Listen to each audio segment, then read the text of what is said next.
আল্লাহ তাআলা বলেন এই রমজান আসে আমাদেরকে মুত্তাকি বানাবার জন্য, লাআল্লাকুম তাত্তাকুন। মানে রমজান যখন আসবে তো এই রোজার মাধ্যমে আমি আমার বান্দাদেরকে তাকওয়াওয়ালা বানাই, মুত্তাকি বানাই। এখন এই তাকওয়াওয়ালা হওয়ার জন্য, মুত্তাকি হওয়ার জন্য আল্লাহ তাআলা আমাদেরকে রমজানের রোজা দিয়েছে। কিন্তু বিষয়টা হচ্ছে এই রোজা আমাদেরকে তাকওয়াওয়ালা বানাইতে পারে না, মুত্তাকি বানাইতে পারে না। হযরত ওমর ইবনে খাত্তাব রাদিয়াল্লাহু তাআলা আনহুর শাসন আমলে, এখন তো আর খাবার মশলা নাই, বলবো সময় তো শেষ আর অল্প আছে।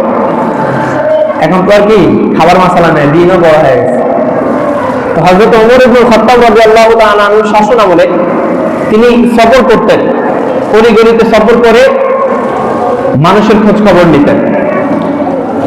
তো একবার এক রাখালের সাথে তিনার দেখা হয়েছে।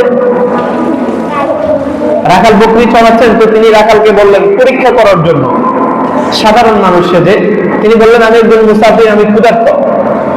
আমি কি ক্ষুধার্ত?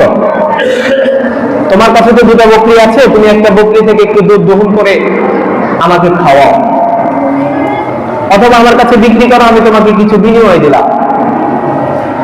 তিনি বললেন, রাখাল বললেন, এই বকরিগুলোকে চড়ানোর দায়িত্ব আমাকে দেওয়া হয়েছে, আমি একজন রাখাল, এই বকরির মালিক আমি নই।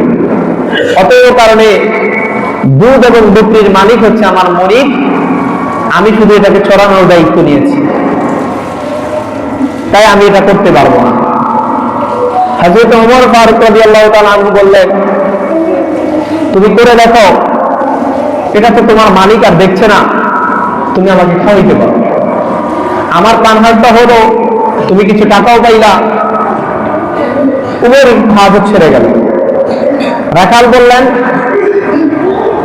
আপনার পানহার হবে সত্য, আমারও কিছু টাকা বিনিময় পাবো সেটাও সত্য, আমার মালিক দেখবে না এটাও সত্য, কিন্তু এই মালিকের উপরে তো একজন মালিক আছেন, তিনি তো আমার জন্য চোখ মেলে বসে আছেন, তিনি তো দেখবেন।